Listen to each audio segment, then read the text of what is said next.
มีคู่คือเขาสำเนียงภาษาก็แปลกไปจากหมู่ยามเบาดอเด็กดอเดือต่างเขาเฝ้าได้ฟังเฝ้าหันดังใสแสนดีใจเหลือเมื่อเจ้ามาอาสาเคียงข้างครับสวัสดีครับ ครับสวัสดีครับท่านผู้ช ผู้ช ม มที่รักและเคารพทุกท่านครับสามไอ้น้องรายการเสียงชนบทไทย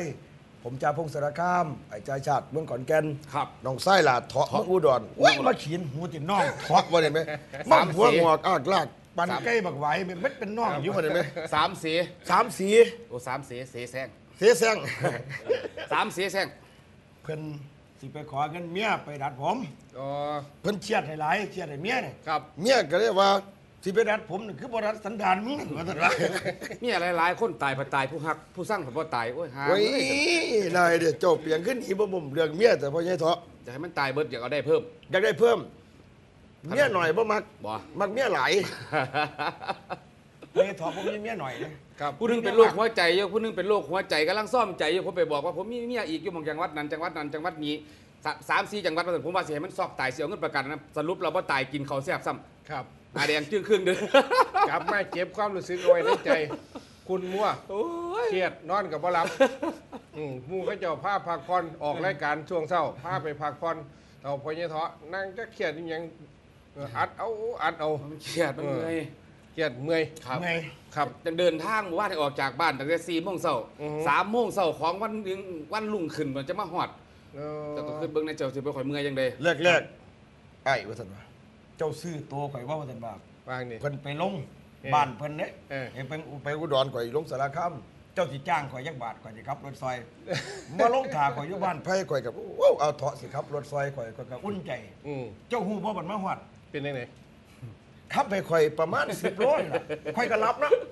เออ บ่ได้ปลุกได้บ่นี่ อืม ตื่นขึ้นมาข่อยก็บ่คิดว่าเราขับมาได้10 โลข่อยก็คิดว่า ครับ มาได้ไกลแล้วเอาเถาะขับข่อยก็ขับมาต่อ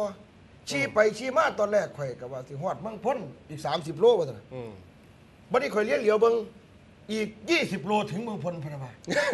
ซอยข่อย10 โลไหมหลังจากนั้นข่อยปลุกก็บ่ตื่นไหวดีข่อยทำตาเฮ็ดรถยอกจอดปั๊มน้ำมันให้เราตื่น เออ เปิดเทปหมอลำพรศักดิ์ส่องเสียงแง่ๆเราก็บ่ตื่น อืม ก็บ่ฮู้ว่าเสียเสียงหลับบ่ซั่นนี่ ครับ จ้าง1,000ข่อยเสียดายเงินแท้ข่อยบ่ให้ เนี่ย บ่น่าเลยข่อย เพราะยังชาติคันขอเงินภรรยาสาวเจ้าบ่ให้นี่ติวิธีเอานี่เอาง่าย เอาไว้ไหน ๆห่วยทำงานให้มันอ่อนเพลียเมื่อยล้าไปซะก่อนแล้วก็โอ้ยจกเอารถบัดนี่โอ้ยมึงได้ซอกเอา มันสิจบง่ายแต่มื้อเช้านี่ข่อยเว้ากับพี่น้องสัญญาว่าสิเอาภาพบรรยากาศไปตีไก่ ครับ ไก่ชนทางภาคอีสานเนี่ยพี่น้องเบิ่งเดี๋ยวก่อนสิไปเบิ่งภาพไก่ชน แต่ว่าเฮามาเบิ่งข่าวที่เกิดขึ้นกับบ้านกับเมือง ครับ นะครับเพราะว่าสิเป็นสถานการณ์น้ำท่วมอย่างไรจ้าชาติเว้าให้พี่ให้น้องฟังว่าเป็นจังไดเนี่ย ไปครับท่านผู้ชมที่ชมรายการของเฮาอยู่นะครับ เสียงชนบทไทยพาพี่น้องไปสัมผัสบรรยากาศน้ำท่วม ครับน้ำท่วม ระลึกความหลังที่เกิดในกรุงเทพมหานคร ประเด็นเย็น ฝนฝ่าขนองที่ภาคใต้ ครับอันนี้คือประเด็นเย็น ทรงถ่ายตอนทรงถ่ายปีเก่าตอนรับปีใหม่ เว้าให้เพิ่นถือใจนะประเด็นเย็นก็คือประเด็นน้ำ ประเด็นเย็นประเด็นน้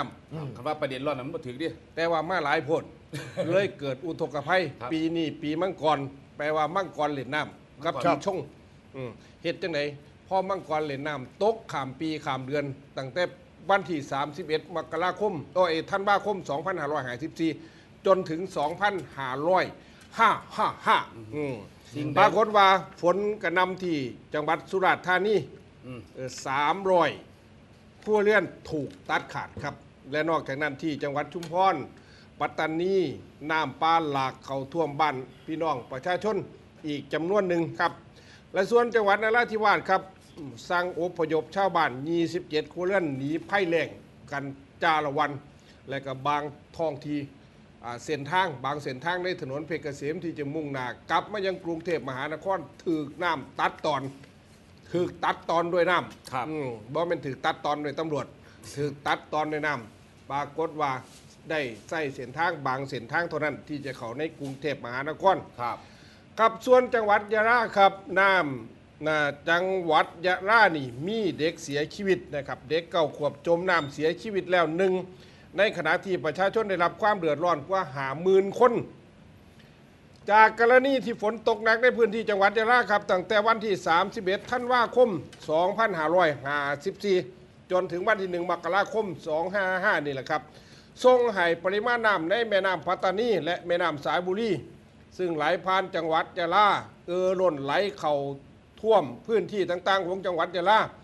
โดยเฉพาะพื้นที่อำเภอเมืองที่มีหลายพื้นที่ถูกน้ำไหลเข้าท่วมโดยเฉพาะบริเวณหมู่4หมู่5ตำบลพร่อนอำเภอเมืองครับหมู่4ตำบลสแตงนอกอำเภอเมืองจังหวัดยะลาและก็เขตเทศบาลนครยะลาบางส่วนร่วมทั้งที่ตำบลทาทงอำเภอรามันจังหวัดยะลาที่มีน้ำล้นจากแม่น้ำสายบุรีไหลเข้าท่วมพื้นที่ตามข่าวที่ได้เสนอไปเมื่อเช้าเนี่ยครับเฮาความคืบหน้าเฮานำมาเล่าสู่พี่สู่น้องเฮาฟังความคืบหน้าล่าสุดครับมื้อนี้วันที่3 มกราคมครับเวลา9 โมงเช้านะครับมีรายงานข่าวจากศูนย์อำนวยการเฉพาะกิจป้องกันและแก้ไขปัญหาอุทกภัย วาตภัยและดินถล่มจังหวัดยะลาได้รายงานสรุปสถานการณ์อุทกภัยตั้งแต่วันที่1 ถึงวันที่ 2 มกราคมว่าพื้นที่จังหวัดยะลาประสบอุทกภัยร่วม6 อำเภอครับ40 ตำบล197 หมู่บ้านมีราษฎรเสียชีวิตจากการจมน้ำ1 รายชื่อว่าเด็กหญิงสาริตาสาอุอายุ9 ปีอยู่บ้านเลขที่35 หมู่ 6 ตำบลบันนั่งสาเลงอำเภอเมืองจังหวัดยะลาและก็มีราษฎรได้รับความเดือดร้อนจากอุทกภัยจำนวน 51,189 ราย 15,300 ครัวเรือนนะครับแล้วก็อพยพอีก 1,645 ราย405 ครัวเรือนนะครับมีพื้นที่เกษตรเสียหาย 4,640 ไร่ปศุสัตว์22 ตัวบ่อป่า40 บ่อจมไปในน้ำเลยครับท่านผู้ชมครับและนอกจากนั้นบ้านเรือนเสียหายบางส่วน5 หลังเสียหายทั้งหลัง1 หลังถนน55 สายสะพานอีก12 แห่งท่อระบายน้ำ4 แห่งโรงเรียน11 แห่งวัดอีก3 แห่งอ่างเก็บน้ำ1 แห่งซึ่งสถานการณ์ล่าสุดในเขตพื้นที่อุทกภัยกำลังเข้าสู่สภาวะปกติคือน้ำในจังหวัดชายแดนภาคใต้เนี่ยมันจะบ่ได้โดนขังแต่ก็มีคือกันที่เวลาน้ำมาคุณถอครับจ่าพุ่งครับข้าเจ้าจะเอาบิ๊กแพ็คเลียนแบบกรุงเทพมหานครเอาบิ๊กแพ็คไปตั้งผมฟังผิดหรือผมฟังถือว่าปศุสัตว์เสียหาย11 ตัวปศุสัตว์สัตว์ครับสัตว์อาจจะเป็นสัตว์แต่ว่าเพิ่นก็เขียนมาเพราะฉะนั้นเราเป็นคนซื้อเราเป็นคนตรงเพิ่นเขียนกันในเราอ่านจังซั่นเด้อนะครับอาจจะเป็นสัตว์เลี้ยงหรืออีหยังนี่แหละครับปศุสัตว์ก็อาจจะมี12 ตัวครับบ่ได้ทรงใหญ่ทั้งผีลงไปดวนบ่ซะนี่เด้อเนี่ยปศุสัตว์ครับผมปศุสัตว์เสียหาย11 ตัวปศุสัตว์คือเจ้าหน้าที่เป็นบ่ก็สิว่าแม่นบ่เป็นประเภทคงจะเป็นสัตว์ต่างๆครับแต่คงสิหลายก็นั่นแหละครับแต่ว่าตามที่สำรวจของกรมป้องกันและบรรเทาสาธารณภัยเพิ่นให้ข้อสรุปในวันที่3สรุปคือมื้อนี้9 โมงเช้านี่แหละครับเรื่องของน้ำท่วมไปที่จังหวัดที่ตัวเมืองพัทลุงน้ำก็ท่วมเหมือนกันนะครับ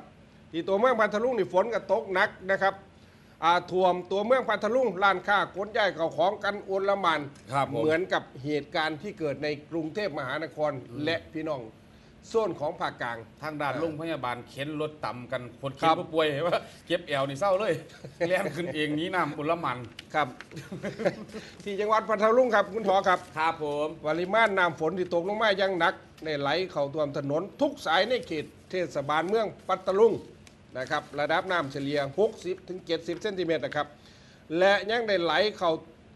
ท่วมบ้านเรือนในเขตเทศบาลเมืองพัทลุงและร้านค้าที่บ่ได้มีการเตรียมการล่วงหน้าชาวบ้านต้องขนย้ายเข้าของกันโอลหม่านและก็มีชาวบ้านบางส่วนขนย้ายบ่ทันที่หน้าโรงพยาบาลพัทลุงปรากฏว่ารถยนต์ของญาติผู้ป่วยที่อยู่ในโรงพยาบาลพัทลุงปรากฏว่าน้ำท่วมเสียหายนะครับน้ำท่วมเสียหายที่ถนนสายเอเชียช่วงพัทลุงนครศรีธรรมราชรถวิ่งในเพียงเลนเดียวเนื่องจากมีน้ำท่วมสูงส่วนถนนสายเพชรเกษมพัทลุงตังมีน้ำไหลท่วมถนนเป็นช่วงๆโดยเฉพาะที่บริเวณหน้าสากรโคน่มพัทลุงจำกัดนะครับและก็บริเวณแยกหัวถนนและก็นาสพบ้านหน้าตำบลบ้านหน้าอำเภอศรีนครินทร์บางจุดสามารถรถวิ่งผ่านได้เล่นเดียวนะครับและระดับน้ำสูงถึง40-50 เมตร เนี่ยนะครับในเส้นทางที่จะเข้ามากรุงเทพมหานครที่ผมเกรินเมื่อสักครู่นี้ ครับ นะครับ ขันน้ำท่วมจังสิเฮาก็บ่ไปละเส้นใดไปได้เฮาจังไปเส้นใดไปบ่ได้เฮาอย่าไป ครับ ครับผม แต่มันเป็นภัยที่มันเกิดจากโดยธรรมชาติ แต่ว่าบ่ฮู้ว่ามันสิมาเร็วปานนี้นะครับนี่เถาะเพราะมาเร็วเหลือเกินขึ้นปีใหม่ก็ต้อนรับกันหนักเลย ถ้ามันฟ้าก็เป็นเพลงกับฟ้าดินกันแกงหรือสวรรค์ลำเอียงอะล่ะ ครับ ครับผมสวรรค์ลำเอียง ก็ยังดีได้ครับ เรื่องนี้ยังบ่ทำให้พี่น้องแตกตื่นแต่ว่าก็เตรียมตัวบ่ทันแต่เด็กชายปาบู อืม ทำให้พี่น้องเฮาแตกตื่นพอสมควร เพราะเราก็บอกไปตามภาษาเด็กน้อยน่ะเด็กน้อยขึ้นจากบอกจังได๋เห็นหนังสือก็เห็นหนังสืออาจารย์ขึ้นมาก็หาจี้จามก็พักกันไปซื้อเลขเป็นบ้าไปเฮ็ดนำเด็กน้อยเด็กน้อยเว้าเนาะไปซ่าคำเด็กน้อย ครับแต่ ยั เดี๋ย ง ว บ่ นี้ รู้นิติภาวะผู้เด็กน้อยก็คือเด็กน้อย คือเรื่องจังสี่นะครับ เออ บางครั้งก็บ่น่าสิลบหลู่ ครับ คือน้องโบบ้านผมนี่ เออ เด็กน้อย อายุ5-6 ปีบอก ครับ เลขถือ6งวด หลวงพ่อไปก้มกราบมับ อืม บัดตอนบอกถือได้ ครับ บัดงวดที่7บ่ถือปานใดอีโบว่าท่านว่า ตะกี้น้องโบว่าท่านว่า เออ แม่ตะหลวงพ่อแท้ๆไปก้มกราบได้อุ้ยเทพยดาฟ้าดินสิ่งศักดิ์สิทธิ์มาสถิตอยู่ร่างเด็กน้อย อ่าฮะ เป็นเด็กที่มีบุญญาธิการ ครับ สวรรค์ทรงมาเกิดแต่เนี้ย อืม บอกเลขถือ6งวดงวดที่7บอกว่าถืออีโบว่าท่านว่า อืม นี่ก็คือเป็นเรื่องของวิถีชาวบ้านก็ถือว่าเป็นเรื่องธรรมดาเฮากะหลายคนจมว่าฝนตกมาทั่วฟ้าเด้อ ครับ เป็นยังไงล่ะตกลงมาแล้วจมบ่ล่ะผู้ลางคนก็บอกว่าให้ใหญ่ในมือล้นให้น้อยบ่เตรียมว่าท่าน ครับ เอาไปเอามากกะนี่คือวิถีธรรมชาตินะครับก็ว่ากันบ่ได้ ครับ นี่นะครับเขามาสรุป 7 วันอันตรายนะครับอันนี้ก็คือ 5 วันอันตราย ตาย 282 เจ็บ 200เจ็บ 2,783 ราย อันนี้เพิ่นมาวัดเอาตรงที่วันอังคารที่ 3 มกราคม พุทธศักราช 2555 เอาตอนเที่ยง 49 ครับ ก็คือมือนี้เองนะครับทางปภเพิ่นก็ได้แถลงสรุปอุบัติเหตุ 7 มืออันตรายในปีใหม่ปี55ก็คือปีมังกรทอง ของพระยาชาติว่าไป ครับ เมื่อสักครู่นี้นะครับมือวันที่ 2 มกราคม มีเหตุเกิดทั้งหมด307เทือ307เทือนะที่นี่ก็คือ 7 ครั้ง ตาย 41 นะครับ แล้วก็เจ็บ 401 คนนะครับ มากที่สุดก็คือ จังหวัดเชียงใหม่ร่วมกัน 5 วันตายไป 282 เจ็บ 2,783 ราย เพิ่มขึ้นจากก่อนนะครับชัยภูมิก็ยังบ่ทันมีเกิดเหตุขึ้นมาปะตะเป็นตะตบมือให้แต่นอพี่น้อง จังหวัด ชั ชั ย ย ภูมิ ภูมิบ่ทันได้เกิดเหตุ นะครับและกับบัดนี้นายศิรประชัยจารุเกษมรัตนรักษาการปลัดกระทรวงคมนาคมเพิ่นก็ได้แถลงข่าวว่า ศูนย์อำนวยการและป้องกันลดอุบัติเหตุทางถนนในช่วงเทศกาลปีใหม่ปีพุทธศักราช 2555 นะครับของกรมป้องกันและบรรเทาสาธารณภัย เพิ่นก็ได้สรุปนะครับว่าอุบัติเหตุทางถนนมื้อวันที่ 2 มกราคม ปี55ก็คือปีนี้เอง ซึ่งเป็นวันที่5ของการรณรงค์นะครับวันระวัง7 วันอันตราย พบว่าเกิดอุบัติเหตุ 377 เทือ มีผู้เสียชีวิต 41 คน และก็บาดเจ็บ 104 คน แล้วก็โดยจังหวัดที่เกิดเหตุสูงสุดเพิ่นก็บอกว่าเชียงใหม่ 21 เทือ จังหวัดที่มีผู้ตายหลายที่สุด ได้แก่จังหวัดลพบุรี จังหวัดเชียงใหม่ 3 คนมาท่านว่า จังหวัดผู้ที่ได้รับบาดเจ็บสูงสุดก็ได้แก่เชียงใหม่ 24 คน ครับ และก็โดยสาเหตุที่เฮ็ดให้อุบัติเหตุสูงสุดคืออย่างมาท่านว่า ครับรถตามกัน ก็อาจสิแมนนั่นก็คือปัจจัยร้องหนึ่งเหล่าเด้ ครับผม สุราความโมโห15 ตัวตกต่ำร้องลงมาก็คือขับรถ ตามกัน กินเหล้าเมา ครับ แล้วบ่มีสติขาดการยับยั้งเด้ ใช่ นั่นแหละเพิ่นก็เลยบอกว่า สุราเมระยะมัชฌปมาเนี่ยบ่แม่นกินเป็นระยะเด้ ครับ คือหนึ่งเมาเหล้าเนี่ยมันบ่สามารถสิควบคุมสติเจ้าของได้นี่แหละครับคือผู้ใดก็วิ่งว่อนว่าอย่าให้ตายเด้อปีนี้อย่าให้ตายหลายเด้อ บ่อยากให้เกิดอุบัติเหตุแม้แต่ครั้งเดียว และก็บ่อยากให้มีการสูญเสียเพราะว่ามันเจ็บปวด สรุปอุบัติเหตุหามือทางถนนหามือนะครับ ตั้งแต่29ธันวาปี54ตั้งแต่ปีกายพุ่นนี่ ครับผม แต่ว่าปีกายมันคือดวนพุ่นเนาะ ครับ ตั้งแต่29ปี54มาฮอดวันที่ 2 มกราคม55ก็คือ เกิดอุบัติเหตุรวมแล้วทั้งสิ้น 2,544 ครั้งวันแล้วลดลงจากปี54 337 ครั้ง ครับ มีผู้เสียชีวิตรวม 282อย่าไปตีไปเลขได้หรอพะยะเถาะเพิ่มจากปี54 1 คน มีผู้ได้รับบาดเจ็บ 2,783 คน ลดจากปี54 308 คน โดยจังหวัดที่เกิดอุบัติเหตุสูงสุดได้แก่จังหวัดเชียงราย95 ครั้งจังหวัดที่มีผู้ตายสูงสุดก็คือได้แก่บุรีรัมย์เลยบุรีแกบไป ครับบุ บุ รีรัมย์ แกบผู้จักที่บอกบุรีแกบใกล้ๆบุรีรัมย์ บุรีแกบ ครับจังหวัดบุรีรัมย์นะครับอันนี้คือประตูตายหลายกระมู16 คน ครับ เอ้ามันขึ้นตรงกับเบอร์16 สมัยบางหนึ่งเท่าไหร่คือ ม บุรีรัมย์ และก็จังหวัดที่ได้รับบาดเจ็บสูงสุดได้แก่จังหวัดนครสวรรค์อันนี้คือ100 คนเลยนะครับตรงเป๊ะเลยและจังหวัดที่ยังบ่มีอุบัติเหตุนั่นก็คือชัยภูมิบ้านแม่เฒ่าไปพอยายถอก บ้านเขาค่อย บ้านภรรยาสาวคนที่สอง อ๋อค ครับ นที่สามอยู่ใส่ยุคแกดำบ้านข่อยสารคาม เฮ้ยจะเป็น คนที่สี่ จะเป็นหลาย กำลังสั่งใจอยู่ ยังมีอีก โว้ย คันบ่เสียเนี่ยเบิ่งบ่ใบยาคุยแล้ว เรามีภรรยาไหมยากับไม่เงี้ยอ่อนเทเดียวเท่านั้นแหละบัดตอนใบมาจดทะเบียนตำรวจขึ้นบ่ทายไว้เด้อเอาแต่ใบยาตอนนั้นน่ะไปอ้างคน อ๋อครับ ถ้าทางประเทศเพื่อนบ้านที่เฮานี่ไปขึ้นศาลนี่เขาเจ้าสิพร้อมผู้น้อย ฮะ ครับระหว่างเมีย2 คนนี่คนที่ 1 กับคนที่ 2 นี่ทั้งประเทศลาวเนี่ยเขาเจ้าสิพร้อมผู้น้อยเพราะว่าผู้น้อยนี่ยังบ่รู้นิติภาวะผู้น้อยก็คือผู้น้อยเฮาเป็นผู้ใหญ่แล้วอย่าไปซ่าผู้น้อยเพราะผู้น้อยด่าเว้าหยังกระซังเราอย่าไปถือสาเอาความเพราะว่ายังไม่รู้นิติภาวะ โอ้เราตี ถ้าแต่เขาจะมาเมียน้อยบ่เนาะ เราตีบทแตกทางสี่นี่ว่า เมียน้อยคือ ผู้ชาย ผู้หญิงที่ดีที่สุด Perfect ที่สุด ผู้หญิงที่สวยที่สุดเพอร์เฟกที่สุด ซึ่งค้นพบหลังจากการแต่งงานแล้ว ใช่แล้ว สรุปเขียนเพิ่นไม่ใช่ถอดเขียนไหมอ่ะบัดนี้สิพาไปเบิ่งบรรยากาศข่อยเมียบ้านเนี่ย ตี ข่อยไปตีไก่ เออ ก็บ่แน่ใจว่าภาพทั้งเทคนิคเรียบร้อยไป ครับ นะครับบัดนี้ไปเบิ่งค่าย ไป ไก่ นำยกขันไปเบิ่งบร ระห ร ว่าง ยากาศ ค่ายไก่พญาเก่าล้านกับค่ายซุปเปอร์บอล ครับ พญาเก่าล้านนี่มาจากจังหวัดอุดรธานีเลยอันนี้คือเซียนไก่เรียนมาระดับพญาหลอดผู้เด้ ครับ ไว้ พญาหลอดคือผู้ใดพญาหลอด โอ้ยสามีไม่ใช่นกน้อยเด้อ โอ้ แล้วก็ซุปเปอร์บอลนี่สิโด่งดังอยู่ ครับ อำเภอบ่ระบือจังหวัดมหาสารคามนะครับแล้วก็ที่มีจอยล้ำเดียว อยู่บ้านระแวงบ่ระบือ ชายา คอยสิมีรูปไก่นะครับเดี๋ยวถ้าพร้อมรูปขึ้นหน้าจอเลยนะครับคือไปตีไก่นี่นะครับกันหนึ่งเขาก็จะถือว่าเป็นการพนัน เพ นะ ราะว่า ที่ จ่า เดียว พวกเราเป็นผู้ซื้อข่าวแล้วเราต้องไปเก็บภาพ ครับ ที่บอลเขาลองมาก10,000เอา3,000แล้วก็ลองนิดๆหน่อย โอ้ยมันธรรมดา มันธรรมดาอย่าไปต่อคนอย่าไปขี่คุยเขาร้องเอา ครับ 53เอาจัก2ขุมมึงดู เล่นบ่เป็นแต่ว่าซะได้10,000ว่าซะได้ข่อยลอง10,000ก็ได้แสนแต่ไกลเฮาชนะ แม่นบ่ แต่มันว่า ครับ บังเอิญ คือ บ่ ไก่ ชนะ ตีมันบ่ลมเป็น ครั คื บ อคนเด้ อืม ตีมันตีสุดเหยียบ แต่ว่าน้ำเลี้ยงไผสิดีก็กัน การเลี้ยงไก่ก็คือว่าเป็นอาชีพของชาวบ้าน ถูกต้อง ชุมชนเนี่ยหนึ่งเฮ็ดให้คนหักกันเนี่ย ครับ มาตอมมาตุ่มมาหยังกันโอ้ยแต่สวดๆ ไก่ ไป ตี ตีหนองแว้งนางสารคาม อืม คือไก่พูดอนุรักษ์ไว้ไก่พื้นบ้านไก่ ครับ ชนนี่ ไก่ชน ครับผมก็ผู้บ้านผู้เมืองอยู่คือ ข กั อง น ของคุณแอนคาราบาวเนี่ยเขาบอกตัวละ100,000-200,000ผมก็มีเด้ มีครับเสียครับเสีย ราคาไก่พอท่านเลี้ยงแล้วทำเป็นอาชีพก็ได้ ครับ เฉพาะไก่ตี ครับ ทำเป็นอาชีพก็ได้ เพราะไอ้ผมเด้ ครับ เสรีลุงสว่าง โอ้ เอาไอ้เจ้าที่นั่น พุทธมณฑลสาย3ผมน่ะแล้วลุงสว่างแต่ว่าข่อยมันลุงลิง เสรีลุงสว่างไอ้เจ้า ถู ที่ ก นั่น ต้อง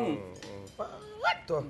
ไอ้ข่อ มัน ย คือบ่คือกันเดี๋ยว โอ้ยลู ลู ก กคนละพ่อละแม่บ่นอน และการไปตีไก่นี่ครับจ้าพุ่ง ครับ เบ้าให้เป็นขอคิดกับพี่น้องปงไปเขาในว่าถ้าเลี้ยงไก่เพื่อผลประโยชน์ทางด้านธุรกิจ คือเลี้ยงเป็นเพาะพันธุ์เลยกับไก่พื้นบ้านอนุรักษ์เอาไว้ยังเสีย ครับ มันก็สีดี แต่เกิดว่าถ้าเขาเอาไปเล่นการพนันบางครั้งบางที่คนก็เสียไก่เนี่ย ครับ ถ้าไม่เกิดก็อาชญากรรมใด ครับ และการไปตีไก่เนี่ยก็ต้องไปตีในสนามที่ได้รับอนุญาต ครับ การใบอนุญาตเนี่ยไม่ได้ออกง่ายๆเด้ ครับ แต่ละจังหวัดหนึ่งนี่สิบ่ได้อนุญาตหลายปานใดเด้ ครับ เนี่ยสิอนุญาตเป็นบางช่วง แต่ว่าช่วงเทศกาลคนจะนิยมเอาไปตีไก่บ่ว่าจะเป็นตั้งชุ่มๆกันเอา ครับ บ่ได้ไปตีในสนาม อันนั้นผิดกฎหมาย ครับ แล้วมีการ ไก่เดือย ครับ มวยไทยไก่เดือยสตรีงูเขียวงู ครับ เฮางูจงอางอีหยังอะไว้ใจบ่ได้ ครับ มวยไทยนี่ยังอะเกิดขึ้นได้มันมักไม่มวย คอยไปเบิ่งไก่ ตลอด ตีกันนะครับ ครับ คือไก่ชนยกแรกตัวหนึงตีเอาบักหูรับตับใหม่ อืม โอ้ยตีกัน อือฮึ พอขึ้นมายกสองมันกลับพลิกตะละ ค ครั รับ ตัวตีเขาคักๆตาบอดครับ ครับ เพราะตัวถือตีตาบอด มันมีตะเกียง2หน่วยคือคนเฮามีตา2หน่วยเนี่ย อืม ในเมื่อมันบ่เห็นหูมันก็เสียเปรียบ อืม เสียนพอนั้นก็บ่โอ้ยมาเลย ครับ เสียนอยู่หูแม่นบ่ เสียน หมูอยู่ตึก หมูอยู่ตึก เอาแปลว่าอีหยังก็เกิดขึ้นได้ ไก่ตาเดียวชนะไก่สองตา นั่นก็คือไก่ไข่ซุปเปอร์บ ถ้า อล มันคือความคิดเสี้ยนทั้งหลายเลยอะเสี้ยนนี่รวยเบิด ครับ บ่มีผู้แพ้บ่มีการพลิกพันไปเลยมวยคือกันไก่คือกันครับมวยไทยไก่เดือย แม่น เขา บ่ เขาว่าเลี้ยงไก่นี่ครับจ้าพงจ้าพงต้องมีวิธีการยังไงเอาบอกวิธีการได้ถ้าเกิดว่า เอาเขาให้กินเหรอครับ อาหารยา เขานี่มันเป็นเรื่องธรรมดาแต่ว่ามันมีเทคนิคหลายกว่านั้นในที่ผมได้ฟังตามว่าเจ้าบาทต้นฟังเพิ่นเว้าเนี่ยมีเทคนิคหลายกว่านั้นบางที่ต้องบำรุงด้วยยาบางที่ต้องมีอาหารเช่นปวกเช่นนี้ยังไห้มันบ่ยาแล้วก็ช่วงของการตีนั่งผับเจ้าพงอยากให้เว้าให้พี่น้องมาฟังแนวการตีนี่บางที่นี่เอาอันนั่นไหมเอายังกับอันมีดโกนน่ะไปมัดใช้อันเดือยครับทั้งภาคใต้เดือยใต้พี่น้องทั้งใต้ที่หลายอย่างเดือยครับทั้งพี่น้องทั้งใต้เพิ่นสิต่อเดือยคือต่อเดือยนี่ไก่ตายเนี่ยในชีวิตแต่ว่าทางภาคอีสานเพิ่นนี่จงไก่ไว้1ไก่มีราคาถ้าได้1ไฟ2ไฟ3ไฟบวกกับเงินพันไก่สิมีราคาสูงคือแต่ปล่อยเดือยนั่นคือตายครับถ้าปิดเดือยมันยังตาบอดอยู่ในขนาดปิดเดือยเพราะฉะนั้นถ้าไก่ตีชนะ1ไฟ2ไฟ3ไฟมันมีราคาเพราะฉะนั้นกว่าสิชนะในสนามใหญ่ๆได้เทื่อนึงนี่มันบ่เป็นเรื่องง่ายแม้แต่การเลี้ยงบ่แม่นว่าแค่เอาเข้าให้กินคือไปเถาะว่าเด้บ่แม่นว่าเอาเข้าว่านซื่อเลี้ยงไก่ตีเนี่ยมันคักกว่าลูกกับเมียครับมันต้องมีพรมปูพุ่นเด้ก่อนสิออกตีเนี่ยมีมุงครอบบ่ให้ยุงกัดถ้าไก่เนี่ยสิออกไปแล่นตากแดดตากโดนหลายมันก็กรอบไก่ตายแดดก็มีเฮ็ดให้ไก่จอยขาดน้ำหนักเนี่ยการอยู่การกินเพราะว่าที่เป็นโสมเพราะว่าที่เป็นหลายสิ่งหลายอย่างไก่เจ้าตัวไหนคุณจ่าพงนะครับอันนี้ก็คือครับอันนี้ก็คือภาพไก่ตีนะครับสารคามท่านได้ไปจับไว้อยู่บนหนองแวงดังครับผมนี่แหละครับเป็นตาเบิ้งว่าพญาเถาะเจ้าว่าผมเป็นตาเบิ้งครับคือการต่อสู้นี่เป็นตาเบิ้งครับร้องระบางคน2คนถ้าเปรียบเป็นคนระบางต่อสู้บ่มีกลอุบายใดๆทั้งสิ้นใส่ฝีมือล้วนๆอันน้ำนึงนี่จักหน้าที่ครับเนี่ย20 นาทีครับ20 นาทีโอ้โหน้ำหนึ่งคือ20 นาทีนี่คือภาพไก่ตีกันนะครับนี่แหละครับคือไก่เนี่ยมันก็เป็นกีฬาคือกันไก่ตัวไหนมีเชิงไก่ตัวไหนมีลีลาพี่น้องสังเกตบ้างครับไก่ไม่ได้มีก๋อยมีพม่ามีเฉลียงไก่ไทยส่วนใหญ่ไก่ไทยนี่สีแพ้พม่าสีเร็วแต่ขันยืนไประยะโดนๆน่ะพม่าสีมดครับแต่ตีไก่ไทยบ่ออกสมัยก่อนเนี่ยไก่พระองค์ดำสมเด็จพระนเรศวรมหาราชไปตีชนะพม่าตลอดแต่เดี๋ยวนี้มีการพาเราได้เอาสายพันธุ์นั้นสายพันธุ์นี้มาจังพม่ามันสีเร็วตัวนะครับไก่พม่านี่บ่กาดน้ำย่ำตีแล้วบ่เอาน้ำห้อนมาประคบเลยพม่าบ่มักน้ำแฟซ่าท่านเอาแฟซ่าผสมกับน้ำเซ็ตรวยรวดไหมมันบ่ได้หลายอย่างหลายแนวเลยดีต่อมันบ่ได้เอาแปลงซีฟันไปแปลงให้มันผอมเป็นธุรกิจที่ดีนี่คุณจ่าชาติผมเห็นคนอยู่บ้านผมเราเลี้ยงไว้ผู้นึงเราเลี้ยงแล้วเพาะในไก่นี่หลายๆคอกแล้วเพาะไว้ปุ๊บพ่อใหญ่ขึ้นมาเป็นรุ่น10เป็นเบ้าเนี่ย 1,000 บาทนี่ยังบ่ได้คัดสรรนี่ครับยังไม่ได้ประลองยังบ่ได้เตะ 1,000 บาทถ้าไปเตะไปซ้อมมึงเนี่ยเห็นฝีไม้ลายมือเนี่ยพวกกรรมการนี่เตะถึงเนี่ยมาถึงเนี่ย 3,000 ถึง 5,000 ผมฝีมือดีเนี่ยเป็นหมื่นขึ้นไก่น้องเมียผมเนาะบ่แม่นว่าย่องน้องเมียเจ้าของดอกไก่ซุปเปอร์บอลคุณจิรวัฒน์นามของคุณกับคุณจุลมณีรัตนลักษณ์ปัจจุบันหนองแวงบัวระบืออำเภอบัวระบือจังหวัดมหาสารคามเจ๊กี้เพิ่นก็ถือว่าเป็นการเลี้ยงไก่แบบชื่นชอบแบบบ้านนอกตะกี้ยังบ่ทันขึ้นเป็นเบอร์1ของบัวระบือเด้กสิมีท่านนายกเทศมนตรีเทศบาลก็คือนายกอึง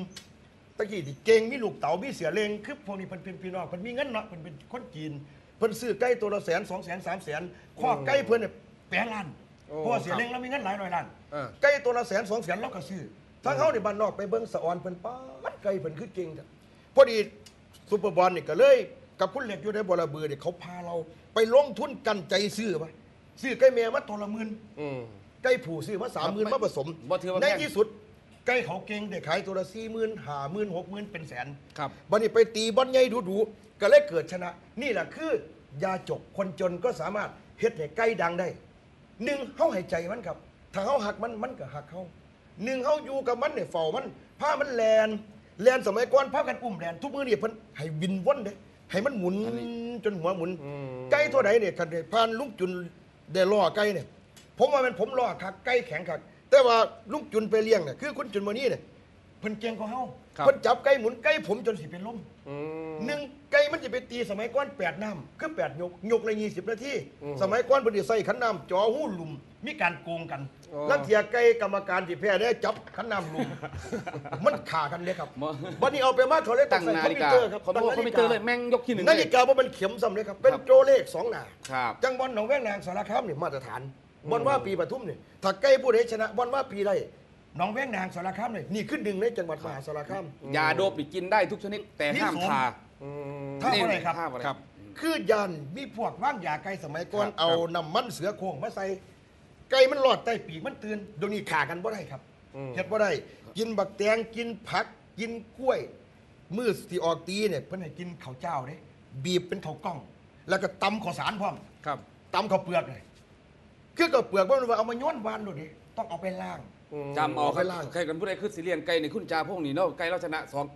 สองตัว ครับ ปีใหม่วันหนึงน่ะปี55วันหนึงกัน แต่ว่า นี่ ซี ก็ เถื่อเนี่ย ครับ ผมมี2 ตัวแต่ผมชนะซีเถื่อ อืม ตอนแรกว่าอยากเห็นเงินแสนแต่วาสนาเจ้าของมันคนถูกเนาะเห็นเขาให้มา3-4 หมื่น50,000คุบปรับเลยเพราะไปหยังย่านมันตายหา ที่ขอยว่านึกว่าเจ้าบ่มีเงินค่าน้ำมันรถกลับ อันนี้ก็มีส่วนครับที่เฮ็ดให้ข่อยขายก็คือความจนเนี่ย เออ ขายไก่เติมน้ำมันมาจากรายการเนี่ยกับเด็กติดจานสมให้ลูกให้เต้ามัน อ๋อ เนี่ยข่อยติดจานสมบ้านข่อยเนี่ ครั ย บ มี500กว่าหลังเพิ่งมีจานสมหลังแรก บ่เป็นหยัง เพราะฉะนั้นซุ้มจานสมพี่น้องก็ต้อง เออ จะขายแพงเลยครับ 3,000 มันแพงโพด ครับ ผมมีคนรู้จักท่านหรอกครับ เพราะฉะนั้นลดราคาลงมาเนี่ยจานสม จานสม พวก เท่า โฆ ไหร่ ษณาบ่เอาเงินเนี่ย จักเท่าใดก็ บ้านไหนมีแต่จานดำจานแดงจานนั่นจานนี่เหมือนอำเภอบ่อระบือมีจานสมอยู่2 อัน เพราะฉะนั้นเจ้าของจานสมลดราคาอีกนะครับมัน3ปัญหามันแพงโพด ได้ยินท่านผู้อำนวยการสถานีเพิ่นบอกว่าเฮ็ดวิธีการใดหนอพี่น้องเฮาจังสิได้เบิ่งบูสกาย ครับ เบิ่ง3หนุ่ม3มุมแล้วก็เบิ่งรายการยาขุมน้ำแน่ซึ่ง ครับ ซึ่งเพิ่นเป็นที่ชื่นชอบของพี่น้องท่านผู้ชมอยู่ในขณะนี้เพิ่นบอกว่าน่าจะว่าซั่นว่าเพิ่นต่อไปเพิ่นสิมีโครงการเพื่อที่จะเอาจานเนี่ยไปแจกให้ ซุปเปอร์แวร์นี่ บ่แม่น บ่ เว้ย เอาจานกัน เอาล่ะ เลย จ้าชาติ จาน ก่อน สม ก่อนที่จ้าชาติสิจะได้เฮาพักเบรกสักครู่เดี๋ยวพี่น้องสิบ่ติดตามเฮา ครับ แบ่งพักเบรกสักครู่ครับ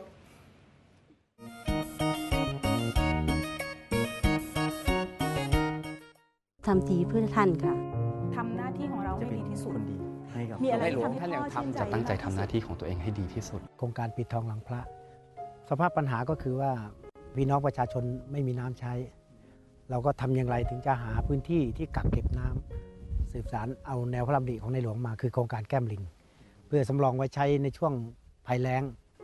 ผมมองเห็นว่าแนวทางของในหลวงอะที่พระองค์ทรงให้ทรงเตือนทรงบอก เป็นเรื่องที่แก้ปัญหาสู่ความยั่งยืน เราก็เลยเอาหลักแนวทางของในหลวง หลักของความเข้าใจเข้าถึงพัฒนา มาผสมผสานกับการพึ่งตนเอง หลักแนวทางเศรษฐกิจพอเพียงเอามาสืบสานในหลวงท่านทรงเหนื่อยโอ้โหทรงที่จะพยายามจะบอกอะไรเรา แต่เราไม่หยิบเอามาเป็นประเด็นอะไรเลยเนี่ยนะอยากให้พี่น้องในชุมชนต่างๆเนี่ยได้เอาแนวทางของในหลวง จับสักประเด็น จับสักเรื่องจับสักประเด็นที่มันเกี่ยวข้องกับชีวิตของเราแล้วมาสืบสาร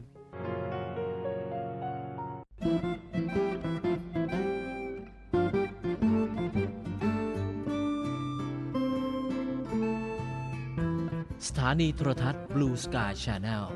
ขอส่งความสุขปีใหม่ ด้วยอาหารจานเด็ดเพื่อสุขภาพสำหรับผู้ชมทุกท่าน ในรายการจานเด็ดต้านโรค ชมทุกวัน กินทุกวัน อายุวันนะสุขะพละ ตลอดปี 2555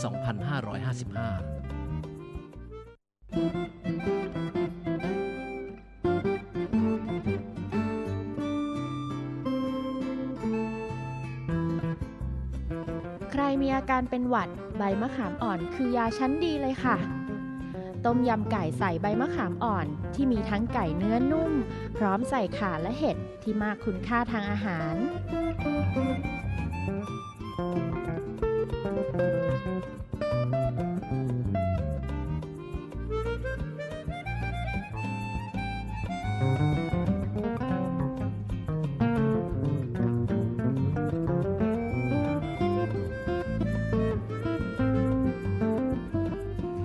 ทีเด็ดอยู่ที่ใบมะขามอ่อน สดร้อนๆต้านโรคหวัดชะงัดนัก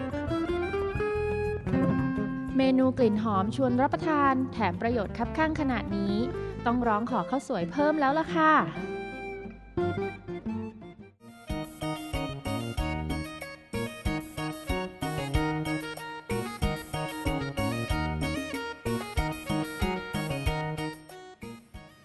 ครับพ่อๆกันช่วงที่ 2 ของรายการนะครับเสียงชนบทไทยกับผมจ่าพงศรคามจ่าชาติเมืองขอนแก่นเถาะเมืองอุดร ครับ สามไอ้น้องพ่อกันในช่วงบ่ายนะครับ ครับ เขามีช่วงเช้า10 โมง 10 11 โมง ถึง 11 โมง แล้วก็บ่าย ถึงบ่าย บ่าย 4 โมง ใบซี 3พ่อกับพี่กับน้องซ้ำเกือบซุมือแหละครับ 2 ทุ่มฮอดตีห้าคือนอน ครับท่านผู้ชมครับหลังจากที่เฮาเสนอข่าวเกี่ยวกับความเชื่อ เว้าเรื่องความเชื่อไปน้อยหนึ่งกับเรื่องของเด็กชายปาบูเป็นที่สนอกสนใจของพี่น้องอยู่ตลอดนะครับแต่ว่าข่าวล่าสุดมาเมื่อสักครู่นี่ครับคุณถอดจากพงศ์ครับบอกว่าทั้งพ่อของเด็กชายปาบูเนี่ยโดนหมายเรียกจากพนักงานสอบสวนของจังหวัดตากโดยพันตำรวจเอกพันลบสามารถผู้กำกับสพ.สอยดาวจังหวัดจันทบุรีสั่งการให้เจ้าหน้าที่สายตรวจสพ.สอยดาวนำหมายเรียกของสพ.เมืองตากจังหวัดตากไปแจ้งให้นายท่องใบคำศรีบิดาของเด็กชายท่องใบผู้ให้คำทำนายล่วงหน้าว่าเขื่อนภูมิพลจังหวัดตากจะแตกก่อนถูกนายสงครามมานาสาสอบจเมืองตากเนี่ยเขาแจ้งความดำเนินคดีเมื่อวันที่31ฐานหลอกลวงประชาชนเรื่องนี้ทางพอของเด็กชายปาบูก็บอกว่าได้เซ็นรับทราบหมายของสพ.จังหวัดตากแล้วก็จะได้เดินทางไปแต่ก็บ่ฮู้ว่าจะเดินทางไปจังไดเพราะว่าเจ้าของอายุหลายแล้วแต่ก็ยังบอกว่าที่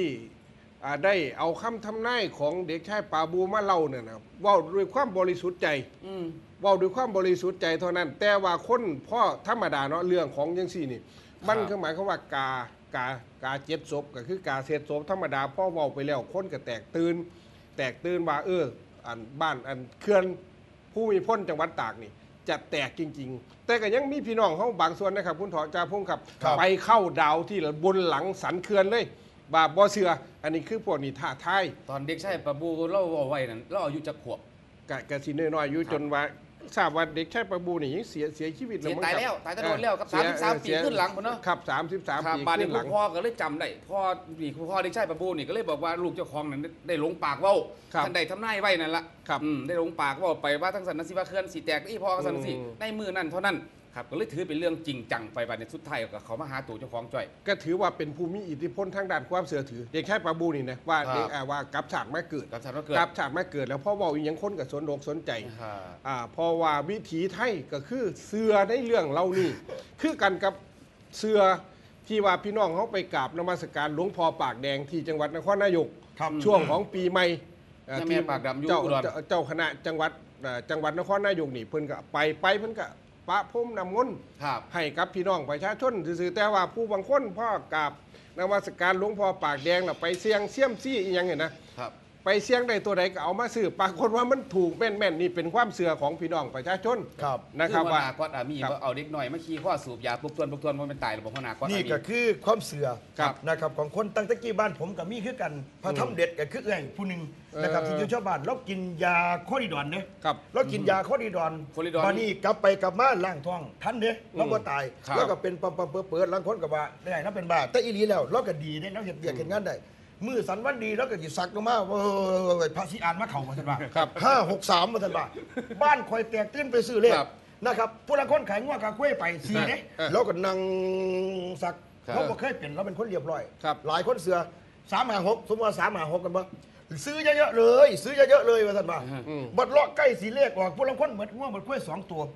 ซื้ออีกพ่อไปซื้ออีกมาทันว่าพ่อรางวัลที่1งวดประจำวันที่จุดๆแล้วก็สรุปปั๊บบัดนี้เราจำยังไม่ได้นะบัดบัดเลขว่าโอ้ยบัดว่าบัดคุ้ยครับบัดนี้ไปถามเรากับผู้หุ่มยางคิงเราบอกว่าผู้หูว่าข่อยเป็นหยังเรียบร้อยแล้วครับนั่นคือพระธรรมเด็ดบ้านผมถ้าเรามีสติเข้าเป็นยังคือยังไปเสื้อคนผีบอกผีบ้าห้าลังเทียบเป็นบ้าได้บอกปื้อปั๊มกับไปจำบอกพี่ข้ามพี่บอกทั้งที่เจ้าของนี่สติครบสมบูรณ์แบบอันนี้ก็คือเป็นอย่างนี้แหละจำบอกข้ามเด็กน้อยอันนี้ก็เป็นพี่บ้าเขาจะมาบอกยังไปลูกร้านเล่นนั่นนี่อยู่ซ่อมว่ามันสิบอกยังสิบอกเรื่องเลขเขียนค่าข้องหรือว่าคางคกนี่ลองเอาไปจับมาแน่นอนแล้วจับง่ายท้องขึ้นแปลงมาท่าขูดท้องอีกบ้านนี่ขูดท้องมันก็เลือดมันก็ยามันก็ออกมาแดงเพื่อมาเลข7ตัวนี้ไปเลข3ตัวนี้เอาไปแท่งเป็นหวยบ่ถือตายซ้ำถ้าถูกออกมาตามเป้าก็รอดไปเขียนคากตัวนั้นลังเทียกันเขียนคากใบหวยบ่ถือเอาตะโพกประทัดไปยัดใส่ปากปุ๊บทรมานสัตว์อีกแล้วคนลังเทียเอามีดไปขูดต้นไม้ไปนั่งหาเดือนแจงขึ้นเอาแป้งมาลูบต้นไม้ตาถูกพระพุทธพระธรรมพระสงฆ์เทวดาฟ้าดินได้โปรดได้ภายลูกหลานเด้อมันทุกข์มันยากขัดแต่มันคือเท่าล่ะผมสิบอกเรื่องอันนี้บ่เสื้อกับยาลูบเราตายแล้วคุณยายฉบับอยู่บ้านผมเหนือครับสมัยแต่ก่อนนี่ฮิตพากันไปขอหวยต้นไม้เอามีดไปขูดนี่แหละครับแล้วไปขูดกับหลานเราผมก็ได้ไปเห็น โอ้ยบ่เสียแม่ดอก3แม่เนี่ยมาหลายตัวแต่บุว่าซั่นแล้วก็ลุกขึ้นแล้วเฒ่าแล้วล่ะ ครับ ปรากฏว่าหวยเลขแล้ววันที่1อ่ะเลขท้าย3ตัวน่ะ333สมัยนั้น สามมันคือหลายเถอะพอ ครับ ดี เราก็ไปเห็นแล้วไปขูดเอาหน้าไปขูดแล้วเอาแป้งไปทาหุ้ยบ่เสียแม่มันล่ะ3เมียมาหลายตัวแม่มันแถว3ตัวครับคำบอกของเราว่าเราตายแล้วเลขออกมาก็333อีหลีงวดนั้นจำได้ตัว เยี่ยงก็ตามครับให้เสื้อเจ้าของ ให้เสื้อในความเป็นจริง ให้เสื้อในความจริงโลกความจริงบางครั้งเขาก็ไปหลงละเมอเพ้อพบแต่ความฝัน ถูกต้อง เรื่องเถื่อนอนย้ำมือเว้นฝันภาวะฝันย้ำมือเว้นกันว่าถือแต่กันฝันถือกับว่าฝันคิวฝันแม่นขันย้ำซื้อว่าถือกับฝันล้มลงแรงๆฝันข้าง แล้วแต่สิว่าไป เพราะฉะนั้นคนจนเล่นหวยคนรวยเล่นหุ้น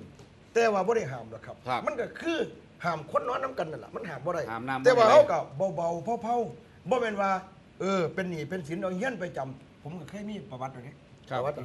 ผมเคยหมดรถเนี่ยยกรถเก๋งให้เพิ่นผมซื้อเลขเนาะเอางวดละ500,000 2งวดล้านกว่ารถผมมันบ่ฮอดล้านเนาะ หวยนี่ ผมก็ต้องยกรถให้เพิ่นนะครับนี่คือการพนันถามคนทอเนี่ย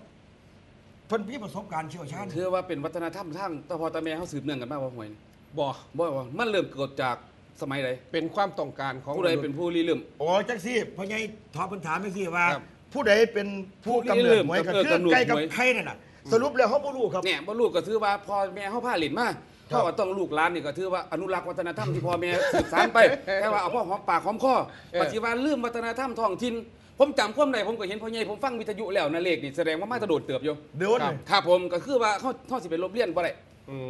เขาต้องอนุรักษ์ไว้ เจ้าอนุรักษ์สติเจ้าหมดเงิน3หลังแล้ว อันฉ เจ้า ลาก สิอนุรักษ์ กองฉลากนี่มาใหม่เด้เนี่ย ครับฉลากรัฐบาลกินแบ่งกินรวบนี่มาใหม่เด้มาใหม่คือว่าหวยอันนี้มาใหม่ แต่ว่ามาใหม่มันก็ดีกว่าเพราะหยังเพราะว่าฉลากกินแบ่งกับฉลากกินรวบเจ้าสิเอาหยังเจ้าเมื่อเขากินรวบเด้แต่ว่าฉลากกินแบ่งรัฐบาลเงินถูกทิ้งถูกอย่างกลับไปขึ้นเป็นค่าหยังค่าเราเรียนค่าหยังครับ ค่าเราเรียน ค่าหยังผู้จักบ่ ค่าซื้อแท็บเล็ต ค่าหยังทุนการศึกษาเด็กนี่เจ้าจื้อบ่ได้สิ แท็บเล็ตนี่เพิ่นสิแจกอยู่นี่เร็วๆ เปอร์เซ็นต์ก็สิได้เข้ามาหารัฐบาลก็ขึ้นมาหาเฮาลูกหลานได้แต่ว่าคันไปซื้อจะไว้หวยเถื่อนนี่คันถือเนี่ยเขาแบ่งเปอร์เซ็นต์ให้พวกเจ้าบ่ซื้อ 40,000โอ้ยพอเนี่ยถอซื้อบ่ถือรู้ตัวเราคืนนี่แล้วจะหาพันจังบ่มีครับมีแต่มันหนีครับซื้อถือแล้วหนีจ่ายทำไปตั้งร้านขายเลขครับเพราะเขาถือหนีครับ เพราะฉะนั้นผู้ใดได้เป็นผู้มีอำนาจในการใส่เงินที่กองฉลากเพิ่นได้ผลกำไรจากพี่น้องประชาชนไปซื้อสลากกินแบ่งรัฐบาลก็มีอำนาจในการสั่งจ่ายเงินใส่เงินมากมาย15โมงเข้าไปเรื่องของการเมืองในจังหน่อยเพราะมันเป็นเรื่องของคนมีอำนาจหลังจากที่เฮาสนทนาเรื่อง รัฐบาลหน้าใสไพ่ฟ้าหน้าดำ ครับหลังจากที่เฮาเว้าเรื่องสังคมความเชื่อของพี่น้องเว้าเรื่องตีไก่มาแล้ว เรื่องปากท้องของพี่น้องประชาชนก็เกี่ยวของกับการเมือง ว่าพื้นผู้หลักผู้ใหญ่ในจังหวัดเมือง ก็เว้าติดภาพไปครับพรรคประชาธิปัตย์เพิ่นอัดนโยบายรัฐบาล2มาตรฐาน ดับเบิลสแตนดาร์ด ดับเบิลสแตนดาร์ดตั้งแต่กี้แต่ก่อนเคยบอกให้เขาเจ้าคือบอกให้เขาเจ้าว่า2มาตรฐาน แต่พอตัวเองได้มามีอำนาจแล้ว เขาบอกว่าเอื้ออำนวยให้กับคนรวยขึ้นราคาการ NGV LPG พี่น้องผมขับรถแท็กซี่ต่างกับโว้ยว่ายกันทัวไปเหรอครับว่าเดือดร้อนบางหัน3 มือ4 มือปั๊ม NGV บ่เปิดซ้ำบ่น้ำเปิดแล้วบ่เติมให้รถแท็กซี่ว่าซั่น ใครหน่วยละ8 บาทครับและสิ่งที่จะตามมาก็คือภาษีนิติบุคคลบ่สานต่อกฎหมายทรัพย์สินไร่มาตรการเยียวยาผู้ประสบภัยน้ำท่วมอันนี้คือข้อกล่าวหาของภาคประชาธิปัตย์ที่บอกไปถึงรัฐบาลมันเป็นเรื่องธรรมดาครับฟังไว้ทั้งรัฐบาลก็ต้องฟังไว้แต่เจ้าของเป็นฝ่ายค้านก็ยังสามารถที่จะบอกให้ครับรัฐบาลได้บัดเวลาครับมันเป็นเรื่องธรรมดาผมบ่โทษรัฐบาลชุดใดบ่โทษฝ่ายค้านชุดใดคือการปกครองในระบอบประชาธิปไตยเนี่ย1เสียงข้างมากเสียงข้างน้อยโอเคเสียงข้างมากกับมากแต่ฟังข้างน้อยนำเด้1ค้านเนี่ยค้านเพื่อเหตุเพื่อผลมึงบ่ให้รัฐบาลโกงแม่นบ่ถูกคือถ้ามีรัฐบาลฝ่ายเดียวบ่มีฝ่ายค้านผู้ใดที่ค่อยตรวจสอบการเฮ็ดเวียกของฝ่ายบริหารพี่น้องตาดำๆประชาชนก็ถือว่าถือหลอกต่อเพราะฉะนั้นมันก็เป็นเรื่องธรรมดามีรัฐบาลต้องมีฝ่ายค้านเชิญใจชาติต่อครับครับเรื่องนี้ครับนายชวนนท์อินทราโกมาสุดนะครับที่อยู่ในภาพโฆษกพรรคประชาธิปัตย์ได้กล่าวถึงแนวทางการทำงานของรัฐบาลในปี55ว่าเพราะว่ายังบ่เป็นไปตามที่หาเสียงเอาไว้ว่าซั่นว่าและก็ยังมีแนวทางที่ ไม่ให้การช่วยเหลือคนจนผิดกับการหาเสียงของพรรคที่ต้องการกำจัดเรื่อง2มาตรฐานทั้งนี้และการติดตามนโยบายเอื้อเฟื้อต่อคนรวยว่าซั่นนายชวนนท์นี่เพิ่นบอกว่าสิ่งที่รัฐบาลเบ้าแล้วบ่สามารถที่จะดำเนินการได้มีหลายอย่างหลายข้อ1การขึ้นราคาก๊าซ NGV และก็ LPG ที่ไร้มาตรการรองรับซอยเหลือผู้ที่ได้รับผลกระทบก็คือพี่น้องผู้ขับรถแท็กซี่เนี่ยรถสาธารณะนี่ได้รับผลกระทบโดยตรงอันที่2ครับการลดภาษีนิติบุคคลจาก30%ที่เพิ่นหาเสียงไว้เข้าที่ก่อนจะเป็นรัฐบาลตอนหาเสียงเพิ่นบอกว่าจะลด30%เหลือ23%ที่ทำให้มีรายได้หน่อยจะบ่ได้รับสิทธิ์นี่คือความบกพร่องในการที่จะไปโฆษณาเพื่อที่ตัวเองจะได้คะแนนเสียงมาหลายแต่ว่าปรากฏว่าเฮ็ดบ่ได้ดังคำเบ้าอันที่3ก็คือการพยายามบ่สานต่อกฎหมายทรัพย์สินที่พรรคประชาธิปัตย์นี่ได้เคยเสนอแต่ว่าเมื่อพรรคเพื่อไทยเข้ามาบริหารประเทศกลับบ่มีการสานต่อนโยบายบางนโยบายก็ถือว่าเป็นนโยบายที่ควรจะสานต่อให้เพื่อพี่น้องประชาชนได้ดีต่อยอดกันไปว่าเพราะนี่คือประเทศไทยบ่แม่นประเทศของเพื่อไทยอย่างเดียวเป็นประเทศของคนไทยทุกคนที่อยากจะได้รับผลประโยชน์อยากได้รับสิทธิที่ดีๆของรัฐบาลที่เสนอให้กับทางพี่น้องประชาชนเช่นว่านโยบาย30 บาทนโยบาย30 บาทนโยบาย30 บาทยังได้จ่าย30 บาทเพราะพรรคประชาธิปัตย์เข้ามาเป็นรัฐบาลเพิ่นบอกว่าบ่ต้องเสีย30 บาทมีบัตรประจำตัวประชาชนอย่างเดียวเข้าไปรักษาฟรีนี่คือการพัฒนานี่ในทางที่ดีขึ้นในทางที่ดีก็ถือว่าพรรคเพื่อไทยมันก็เฮ็ดดีอยู่เพราะประชาธิปัตย์เข้ามาเป็นรัฐบาลเพิ่นก็ต้องอยากดีกว่าเพื่อไทยเพื่อที่จะให้พ่อแม่พี่น้องเนี่ยประหยัดกว่าเก่าบัดนี้พอเพื่อไทยเข้ามาเพื่อไทยก็อยากให้ดีกว่าประชาธิปัตย์อีกนี่คือธรรมชาติของการเมืองถ้าผู้ใดเฮ็ดดีพี่น้องก็สิเฮ็ดอกเห็นใจเพิ่นเก่งเพิ่นดีอันนี้คือแข่งขันเฮ็ดความดีแต่บ่แม่นแข่งขันเอาหน้าเพราะฉะนั้นบ่สิเป็นเพื่อไทยเพื่อแผ่นดินร่วมใจไทยชาติพัฒนาหรือประชาธิปัตย์หรือพรรคใดก็ตามถ้าเฮ็ดดีเฮาก็ต้องให้โอกาสถูกต้องเพราะมาพี่น้องประชาชนสิเป็นผู้ตัดสินนะครับพรรคประเทศไทยเนี่ยบ่แม่นของผู้ใดผู้หนึ่งโดยบ่แม่นของพรรคการเมืองผู้ใดผู้ขาดเพราะฉะนั้นแข่งกันตีครับเฮ็ดความดีกับพี่กับน้องพี่น้องเพิ่นสิเลือกเอาดอกแม่นบ่ว่าพรรคใดก็ตามพญาชาตินโยบายที่เพิ่นเว้าไว้เฮ็ดสำเร็จอยู่อันนึงอีหยังน้ำคือชีวิตว่าซั่นเพิ่นว่าพรรคใดก็พรรคเพื่อไทยตอนน้ำเพื่อชีวิตมันเพื่อชีวิตน้ำบ่ก็คือน้ำนี่บ่เพิ่นเฮ็ดได้ผสมผสมเร็จบ่เราจะต้องอันน้ำมาอันดับ1ว่าซั่นน้ำคือชีวิตน้ำมันหลายโพดบัดนี้เราเฮ็ดได้เอาล่ะพญาต่อเจ้าจะไปหาสีให้เพิ่นอันที่4ครับผมปล่อยภาพไปประเด็นที่4ครับเชิญชัดคือการซอยเหลือผู้ประสบภัยน้ำท่วมที่บางพื้นที่ยังบ่ทันได้รับเงินอยู่เพียงแต่บอกว่าเราจะช่วยพี่น้องประชาชนภายใน15 มื้อ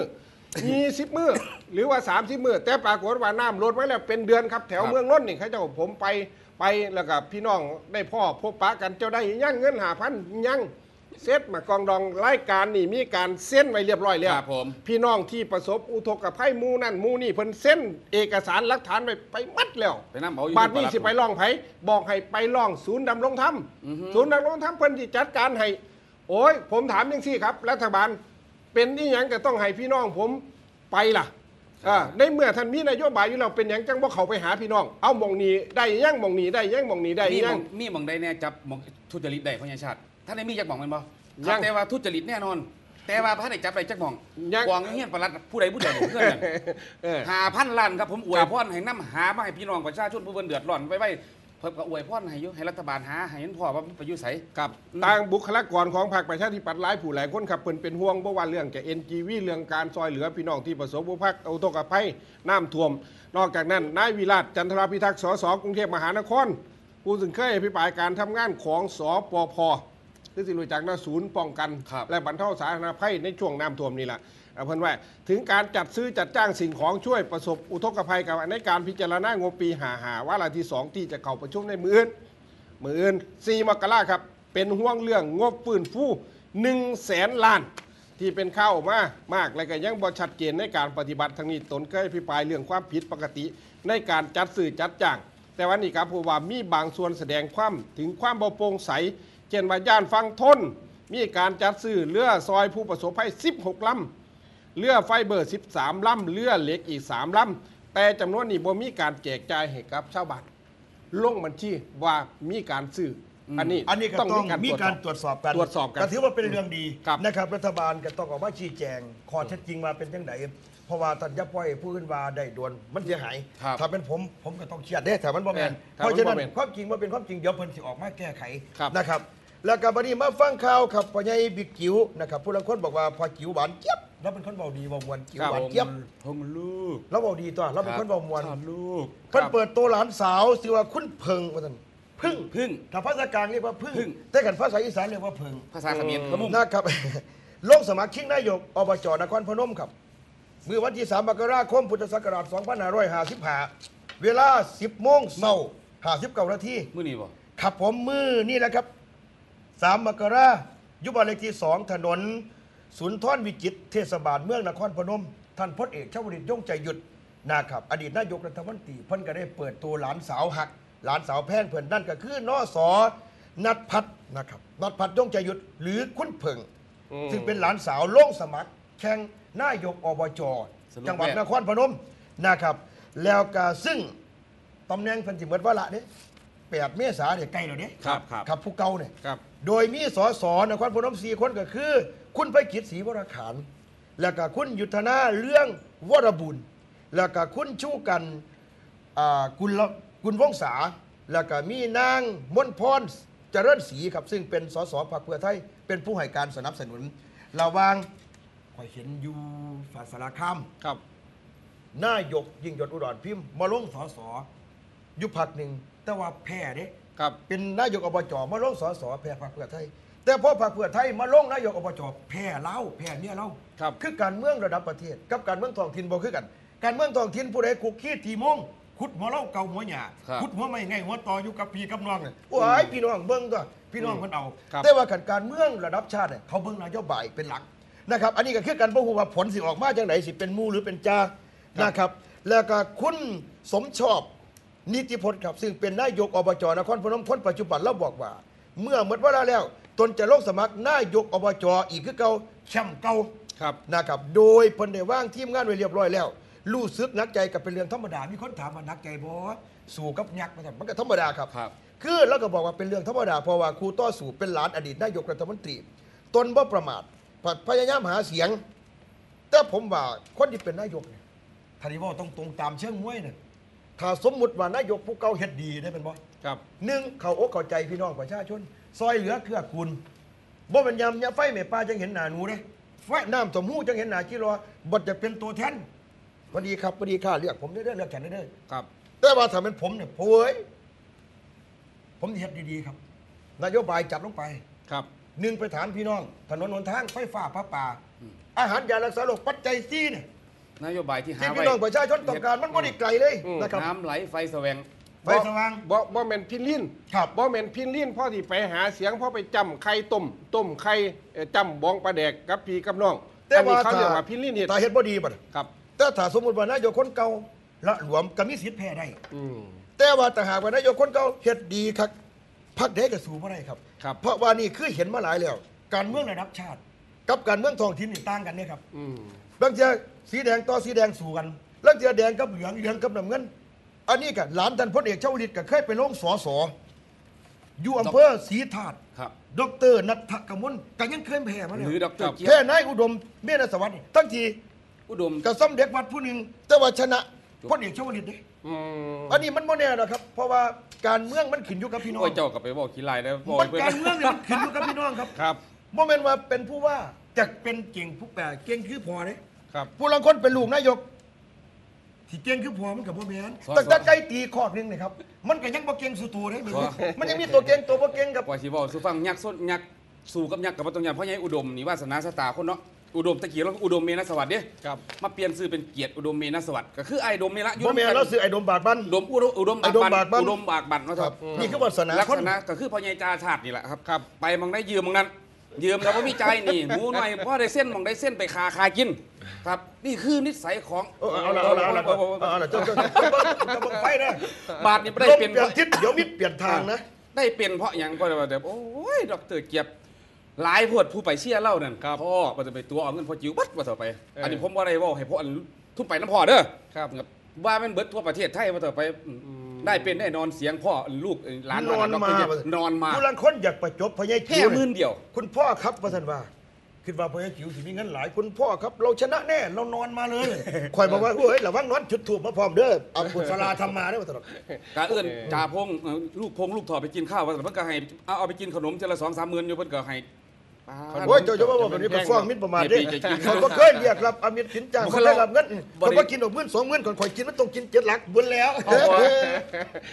เฮาบ่ได้ขอเพิ่นเดินไปกินเขาเพิ่นอยากพ่อนะเพิ่นว่านั่นน่ะเอื้อนไปพ่อแล้วเอาตังค์ไปกินขนมนั่นลูก อันนี้ว่ามวลครับอันนี้คือโซกัน โซควบกันอันนี้คือว่ามวลพี่น้องยศศึกษาอันนี้ก็คือว่าแบบสภาพกาแฟวิพากษ์วิจารณ์วิเคราะห์ว่ามันโมแน่ครับเพราะว่าการเมืองเนี่ยหนึ่งมันขึ้นอยู่กับพี่น้องประชาชนมันบ่ได้เกี่ยวกับผูกขาดบ่ผูกขาดมันอยู่กับความดีครับ ผมขอนิดเดียวครับให้ผมบอกเรื่องท่านสสผมบ่ได้บอกให้เพิ่นหรอกท่านสสเกียรติอุดมเมนสวัสดิ์นี่ล่ะ2 สมัยที่เพิ่นเปลี่ยนมาอยู่นี่ผมเห็นเพิ่นลุกขึ้นประท้วงเมื่ออภิปรายการถอดบ่ไว้วางใจมื้อนึงน่ะปีประชุมมื้อนึงน่ะเพิ่นบอกยกมือให้แบบผมเกียรติอุดมเมนสวัสดิ์ว่าซั่นขอประท้วงคนที่กำลังจะลุกประท้วงว่าซั่นเฮ้ตึมแล้วอยู่ในสภาพผมอยากให้อุดรน่ะเขตที่เรียกพญาอุดมนี่เขาว่าเนี่ยเอาละพ่อเบิ่งสสบ้านเพิ่นความสามารถเบิ่งเข้าไปก่อน ไปยังไม่เอาละมีเวลาอีกจังน้อยเนาะ ครับ สิ เอา เอา ข่าวแต่ชาติลาพี่ลาน้องถ้าเพราะว่าเฮาเวลาสิหมดแล้วเวลาสิหมดแล้วพญาถออยากมีคำคมคำหยันฝากพี่น้องแล้วโอ้ยข่อยว่าสิบ่เอาเรื่องนี้ลูกไส้ลาของสร้างไง2 นาทีสร้างไงขึ้นไปประจวบชัยสารสร้างหน่อยคือต่อพงชัยสารครับผมสร้างน้อยประจวบชัยสารเดี๋ยวนี้ได้เป็นรัฐมนตรีซอยหมอหรือสาธารณสุขครับให้กำลังใจเพิ่นครับให้เพิ่นเฮ็ดเรียกแขกบ้านกับเมืองพักนี่พักพื้นบ้านทั้งภาคอีสานนี่ปลอดสารพิษว่าสันซอยสกัดเป็นลูกมะหลอกมะเร็งได้ทุกอย่างว่าสันพักพื้นบ้านบ่สิเป็นม้าหน่อยม้าเนยยังมื้อนี้พักแพ้วพักไผ่เดี๋ยวมันมีสิม้าหน่อยเชี่ยม้าหน่อยก็ว่าเชี่ยม้าหน่อยได้เพราะว่าม้าหน่อยมายองใส่กันเชี่ยม้าหน่อยโอ้ยข่อยก็สิว่าใส่คนบ่ถือกับงั้นเอาหมาน้อยมาสกัดว่าซั่นเด้เป็นยังล่ะเป็นยารักษามะเร็งเอาหากยาเป็นหากยาสมุนไพรซึ่งมีอยู่โดยทั่วไปอันนี้รัฐมนตรีซอยกระทรวงสาธารณสุขใส่คนบ่ถือกับงั้นโอ้ยเราให้ว่าซั่นส่วนเราสิได้เนาะครับก็บ่เป็นหยังได้มาเพราะอีหยังก็บ่ฮู้ถือว่าสมุนไพรของไทยเนี่ยบ่ว่าจะเป็นอีหยังที่รางวัลปลอบใจจังหวัดอุดรบ้านหางจระเข้พุ่นละผู้เขาสร้างมาอยู่พุ่นละอยู่ไกลๆพุ่นละอยู่ไสก็ย่อยคอยเว้าตอนรางวัลปลอบใจคือภูมิปัญญาชาวบ้านที่ท่านรัฐมนตรีเพิ่นว่าก็มีประโยชน์อยู่นะครับเฮาก็ให้กำลังใจทุกคนนั่นแหละครับทุกพรรคบ่ได้ว่าผู้ใดผู้หนึ่งดอกขอแต่ว่าให้ท่านมีความจริงใจกับพี่กับน้องกับประเทศชาติอันนี้เฮาก็ให้กำลังใจทุกคนเพราะว่า1ถ้าเฮาบ่เชื่อฝ่ายบริหารเฮาก็จักว่าสิไปเชื่อไผแต่ถ้าว่าฝ่ายบริหารบ่ฟังเสียงพ่อแม่พี่น้องบ่ฟังเสียงรอบข้างเฮาก็ไปบ่ได้เพราะว่าบ้านเมืองเฮามันต้องร่วมกันหลายๆคนเป็นอันนึงอันเดียวกันนะครับเดี๋ยวนี้เฮาก็ธรรมดาครับถอนฟืนออกจากไฟให้มีแต่ความหักความแพง1ผิดพลาดเฮาก็ตีกันเล็กน้อยแต่ว่าเฮาบ่ถือว่าผิดกันนะครับก็ขอให้กำลังใจทุกท่านรัฐบาลที่กำลังเฮ็ดเวียกอยู่ครับจ่าพงศ์ครับในฐานะปีมังกรผมขออย่างหนึ่งในพวกนักการเมืองทั้งหลายขออย่าแข่งกีฬาสีกันในปี 2555 แมนขอให้แข่งกันทำความดีสามัคคีกันเอาไว้และมีเป้าหมายเพื่อประชาชนและประเทศไทยให้เจริญรุ่งเรืองและนอกจากนั้นยังทรงไว้ซึ่งสถาบันชาติศาสนาและพระมหากษัตริย์การไปเตะฟุตบอลยุคเขมรผมว่าดีผมเห็นด้วยแต่ว่าเตะฟุตบอลเรียบร้อยแล้วว่าเป็นเขามายิงประเทศไทยอันนี้ผมก็ว่ามันกระไรอยู่เอาละครับพี่น้องครับว่าอยากจากแต่เวลาหักเมื่อไหร่ว่าอยากไกลจากพี่น้องเวลาหนักจนมากพ่อครับเสียงชนบทไทยได้ไม่มืออื่นมือละ2 รอบรอบแรกคือ10 โมงพอด11 โมงรอบ2บ่าย 3บ่าย 4มองนีครับบูสกายชาแนล